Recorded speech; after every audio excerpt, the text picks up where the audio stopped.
श्री राम विवाह। राजा जनक के मंत्रियों द्वारा राम लक्ष्मण का समाचार पाकर राजा दशरथ बड़े आनंदित हुए। धनुर्भर्व की बात सुनकर तो उनके आनंद का ठिकाना न रहा।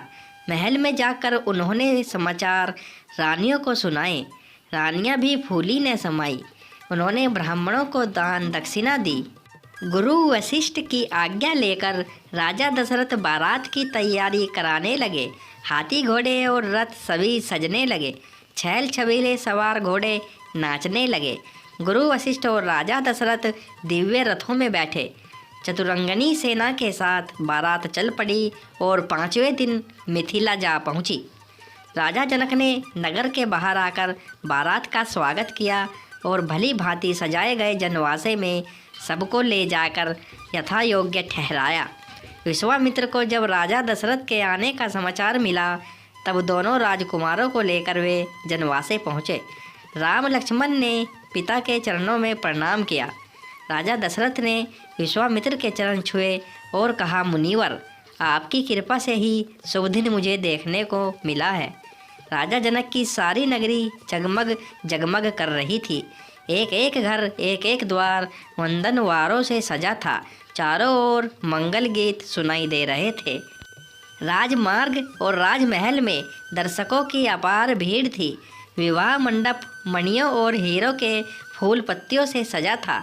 मणियों के बने भोरे और तरह तरह के पक्षी विवाह मंडप पर जड़े थे, जो हवा चलने से गूंजते गूंजते थे। चारों राजकुमारों को लेकर गुरु वशिष्ठ के साथ महाराज दशरथ विवाह मंडप में पधारे। बहुमूल्य वस्त्रों और आसभूषणों से सुसज्जित चारों राजकुमारियों को लेकर राजा जनक भी मंडप में आए। राजमहल की अनेक स्त्रियां भी सजकर विवाह देखने पहुंची। राजा जनक सीता को दिखाकर महाराज दशरथ से बोले, राजन, यह मेरी बड़ी बेटी सीता है, जो मुझे हल चलाते समय पृथ्वी से मिली थी।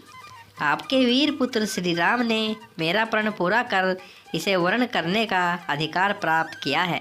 यह मेरी दूसरी पुत्री उर्मिला है और ये दोनों कन्याएं मेरे छोटे भाई कुशध्वज की है। बड़ी का नाम मांडवी और छोटी का श्रुतकीर्ति। मेरी इच्छा है कि सीता के विवाह के साथ इनका भी विवाह हो जाए। लक्ष्मण के लिए उर्मिला को, भरत के लिए मांडवी को और शत्रुघ्न को स्वीकार कर मुझे कृतार्थ करे। जनक के प्रस्ताव को राजा दशरथ ने सहर्ष स्वीकार कर लिया। तब अग्नि के सामने चारों कन्याओं को अपने अपने पतियों के हाथ में सौंपते हुए राजा जनक ने कहा कि इन कन्याओं को मैं तुम्हारे साथ सौंपता हूँ। ये छाया की भांति तुम्हारे साथ रहेगी। तुम इनका पानी ग्रहण करो। इनकी सब तरह से रक्षा करना तुम्हारा धर्म होगा। गुरु वशिष्ठ और सतानंद ने वेद मंत्रों के साथ विधिवत विवाह कराया। तब राजा दशरथ राजकुमारों और पुत्र वधुओं को लेकर जनवासे लौट आए। जनक ने कन्याओं और सब बरातियों को सुंदर उपहार दिए। राजा दशरथ ने भी सोने से सींग बढ़ाकर दूध देने वाली सहस्राय गायें ब्राह्मणों को दान में दी। दूसरे दिन विश्वामित्र ने आकर राजा दशरथ को बधाई दी और सबसे विदा लेकर वे अपने आश्रम को लौट गए। कुछ दिन तक जनक का आतिथ्य ग्रहण करने के पश्चात राजा दशरथ ब्रेट के साथ अपने नगर लौट चले। वे कुछ ही दूर गए होंगे कि सहसा भयानक आंधी सी आई और उसके साथ ही क्रोध की साक्षात मूर्ति परशुराम फरसा और धनुष बाण लेकर प्रकट हो गए और उन्हें देखते ही अयोध्यावासी डर के मारे अधमरे से हो गए और राजा दशरथ के तो होश ही उड़ गए। राम का रास्ता रोककर परशुराम बोले, राम, शिव के पुराने धनुष को तोड़कर तुम्हारा हौसला बहुत बढ़ गया है। मैं तुम्हारे अहंकार को चूर करूँगा। राजा दशरथ ने गिड़गिड़ाकर परशुराम से बड़ी अनुनय विनय की और राम पर अनुग्रह करने की प्रार्थना की।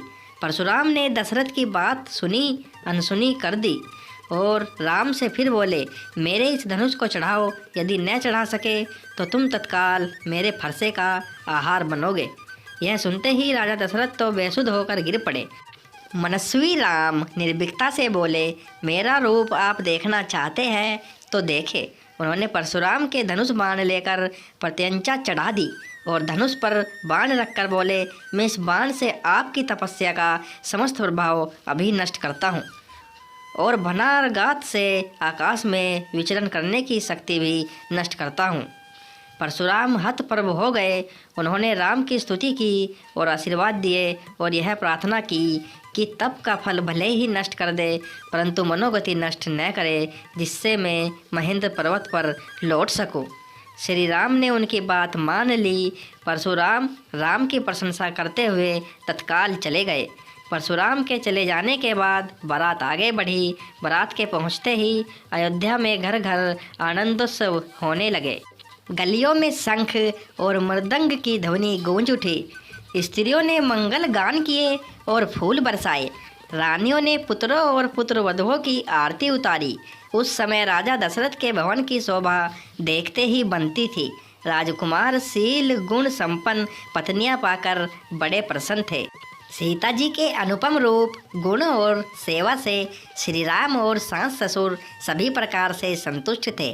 राजकुल में दिन दिन सुख समृद्धि की वृद्धि होने लगी।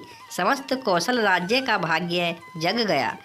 दोस्तों, वीडियो अच्छा लगा हो तो वीडियो लाइक ज़रूर करें और आपको ऐसी ही वीडियो देखना और सुनना पसंद हो तो चैनल को सब्सक्राइब भी करें। धन्यवाद दोस्तों।